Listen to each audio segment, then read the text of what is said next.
গত কয়েকদিনে যে ঘটনা নিয়ে উত্তাল রাজ্য তার বিস্ফোরক তথ্য নিউজ 18 বাংলায়। স্বাস্থ্য দপ্তরের রিপোর্টেই প্রকাশ্যে এসেছে মেদিনীপুর মেডিকেল কলেজ চিকিৎসকের সেই চরম গাফিলতির তথ্য।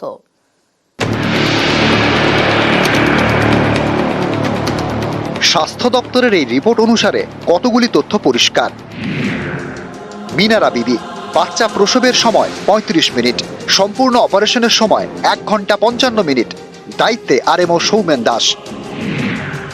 মামনি রুই দাস, যার মৃত্যু হয়েছে, বাচ্চা প্রসবের সময় 30 মিনিট, সম্পূর্ণ অপারেশনের সময় 1 ঘন্টা 20 মিনিট, দায়িত্বে আরএমও সৌমেন দাস।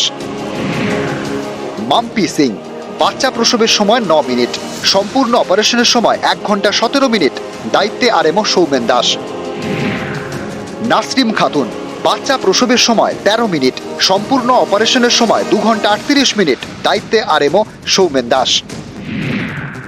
রেখা সাউ, বাচ্চা প্রসবের সময় 15 মিনিট, সম্পূর্ণ অপারেশনের সময় 1 ঘন্টা 25 মিনিট, দায়িত্বে আরএমও সৌমেন দাস। এই তথ্যে চিকিৎসকদের চরম গাফিলতি প্রকাশ্যে এসেছে।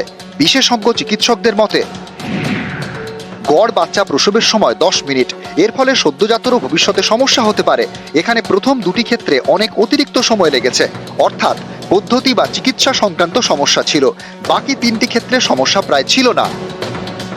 এবার দেখুন চিকিৎসকদের অবস্থান। প্রত্যেকটি অপারেশনের দায়িত্বে একজন আরএমও এবং নির্দিষ্ট কয়েকজন চিকিৎসক থাকেন কিভাবে? আরএমও ছিলেন না অপারেশন থিয়েটার কমপ্লেক্সে। এরপরে সেই মারাত্মক প্রশ্ন, মাত্র 2টি অপারেশন টেবিল একসঙ্গে ব্যবহার করে কিভাবে 5টি অপারেশন করা হলো একই টাইমে? চিকিৎসকের এমন বেশ কিছু গাফিলতি এবং প্রশাসনিক অব্যবস্থা তুলে ধরা হয়েছে এই তদন্ত রিপোর্টে। বিশেষজ্ঞ চিকিৎসকরা মনে করছেন, শিক্ষার্থী চিকিৎসকরা ভয় পেয়ে রক্তক্ষরণ বন্ধ করতে কি অতিরিক্ত অক্সিটোসিন ব্যবহার করেন, যার জেরে এমন মারাত্মক ঘটনা? স্বাস্থ্য দপ্তরের তরফে তৈরি করা তদন্ত কমিটির রিপোর্টে প্রাথমিকভাবে যে গাফিলতির তথ্য উঠে এসেছে, সিআইডির তদন্তে সেই গাফিলতির প্রমাণ হলে চিকিৎসকদের লাইসেন্স পর্যন্ত বাতিল করে দেওয়া হতে পারে। ক্যামেরায় সুমন বসুর সঙ্গে Somraj Bandyopadhyay, news 18 Bangla, Kolkata. RL saline নিরাপদ নয়, মাস 6 আগেই বিপদ আজ করে ইসলামপুর মহকুমা হাসপাতাল। বন্ধ হয় আরএল স্যালাইনের ব্যবহার। আর এই আরএল স্যালাইনের পার্শ্ব প্রতিক্রিয়ায় মেদিনীপুর মেডিকেলে এক সদ্যজাতর মায়ের মৃত্যু হয়েছে বলেই অভিযোগ। গত সপ্তাহে রাজ্যে এই স্যালাইন প্রস্তুতকারী সংস্থাকে নিষিদ্ধ করে স্বাস্থ্য দফতর।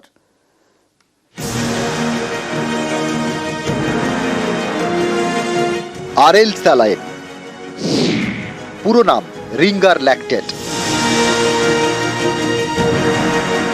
এই স্যালাইনের পার্শ্ব প্রতিক্রিয়ায় মেদিনীপুর মেডিকেলের প্রসূতি বিভাগে বিপত্তি বলে অভিযোগ। এক সদ্যজাতর মায়ের প্রাণ গিয়েছে। কয়েকজন সদ্যজাতর মা আশঙ্কাজনক। এ নিয়ে রাজ্য তোলপাড়। সরকারি হাসপাতালে নিষিদ্ধ সংস্থা স্যালাইন ব্যবহার নিয়ে প্রশ্ন উঠছে। এরই মাঝে প্রকাশ্যে চাঞ্চল্যকর তথ্য। মাস 6 আগেই আরএল স্যালাইনের ব্যবহার বন্ধ করে ইসলামপুর মহকুমা হাসপাতাল। বিপদ বুঝেই আরএল স্যালাইন দেওয়া বন্ধ করেন চিকিৎসকরা। এই স্যালাইন জানি না, কিন্তু ওখান থেকে আসছে কিনা জানি না, কিন্তু আরএল নিয়ে একটু কেঁপে জ্বর আসতো, একটু না বেশ ভালোই জ্বর আসতো। সেটা আমরা যারা ঊর্ধ্বতন কর্তৃপক্ষ জানিয়েছি। এটা কতদিন থেকে? এটা ধরুন মাস 6 হবে। চিকিৎসকের দাবি, গত জুলাই থেকে আরএল স্যালাইনের ব্যবহার হচ্ছে না উত্তর দিনাজপুরের ইসলামপুর মহকুমা হাসপাতালে। উত্তর দিনাজপুরেই তৈরি হতো এই স্যালাইন, এখানকার চোপড়ায় পশ্চিমবঙ্গ ফার্মাসিউটিক্যাল কারখানায়।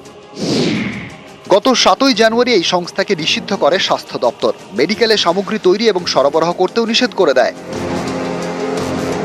এর অনেক আগেই আরএল স্যালাইন ব্যবহার বন্ধ করে ইসলামপুর মহকুমা হাসপাতাল। স্বাস্থ্য দপ্তরের নিষেধাজ্ঞার পরেও নিষিদ্ধ সংস্থার অন্য স্যালাইন দেওয়া হয় এই হাসপাতালের রোগীদের। আমি শুনেছি বলতে আমি সোশ্যাল মিডিয়ায় শুনেছি এটা, হ্যাঁ, কিন্তু এইগুলো তো অ্যাডমিনিস্ট্রেটিভ ব্যাপার, আমি জানি না, মানে ওখান থেকে নেওয়া হচ্ছে কিনা জানি না, কিন্তু আরএল এ হতো। আমি চেষ্টা করতাম আরএল না দেওয়ার। নিউজ 18 বাংলা। সোনামুখীর দক্ষিণ শোলগ্রাম, দীর্ঘদিন ধরে গ্রামে জলের সমস্যা। গত 12ই জানুয়ারি এই খবর আপনাদের সামনে আমরা তুলে ধরেছিলাম। 2022-এ গ্রামে জল সরবরাহ প্রকল্প, পিএইচির প্রকল্পে তৈরি জলের ট্যাঙ্ক। গ্রামের ঘরে ঘরে কল বসলেও মেলে না জল। গত 12ই জানুয়ারি এই খবর আপনাদের সামনে আমরা তুলে ধরি। আর তারপরই নিউজ 18 বাংলার খবরের জের জল এলো সোনামুখীর দক্ষিণ শোল গ্রামে। টেলিফোন লাইনে রয়েছে প্রতিনিধি দেবব্রত। প্রথমেই জানতে চাইবো 2022 তারপরে কল বসেছিল গ্রামের ঘরে ঘরে, জল মেলেনি। নিউজ 18 বাংলার এই খবর দেখানোর পর তৎপর প্রশাসন, কতটা খুশি স্থানীয় বাসিন্দারা, কি বলছেন তারা? একদমই দেখো, দক্ষিণশোল গ্রামের মানুষজন রীতিমতো আত্মহারা, কারণ দীর্ঘদিন ধরেই তারা জল পাচ্ছিল না। কুয়োর নোংরা জল খেতে হতো। তারা জানাচ্ছিল যে মাসে 2 থেকে 3 বার তাদের শরীর খারাপ হতো, ডাক্তার দেখাতে হতো, আবার সেই জল খেতে হতো।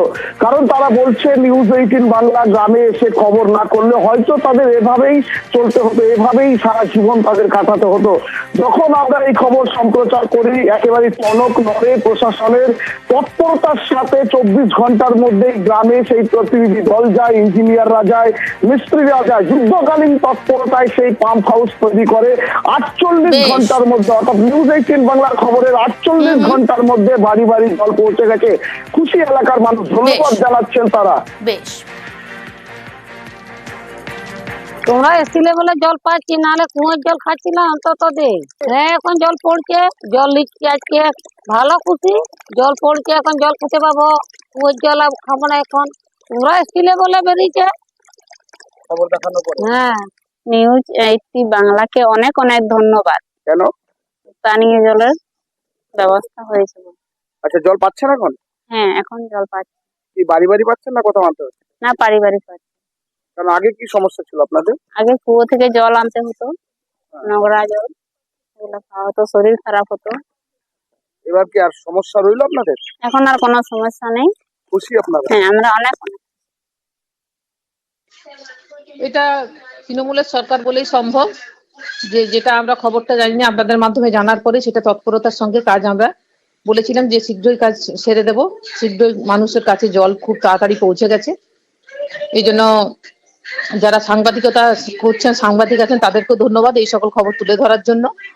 যেটা আমাদের নজরের বাইরে ছিল সেটা আমাদের নজরে আনার জন্য। আমরা প্রত্যেকটি মানুষকে, প্রত্যেকটি জনসাধারণকে আমরা পরিষেবা দেওয়ার জন্য আমরা প্রস্তুত। আমাদের কোথাও যাতে খামতি না থাকে সেই জন্য আপনারা আছেন, আপনারা সেটা তুলে ধরছেন। আর আমি আবার বারবার বলছি, ওই পঞ্চায়েত ব্যর্থতার সঙ্গে কাজ করছে, যে নিজের এলাকা নিজের মানুষকে পরিষেবা দিতে পারছে না। আমাদের কাজই হচ্ছে মানুষকে পরিষেবা দেওয়া, সেই পরিষেবা মানুষের কাছ পর্যন্ত পৌঁছে যাবে। আসি পরের খবরে। রাস্তার পাশে যাত্রী প্রতীক্ষালয়, আর সেই প্রতীক্ষালয় দখল করে তৈরি হয়েছে দোকান। রায়গঞ্জে যাত্রীদের দুর্ভোগের এক শেষ।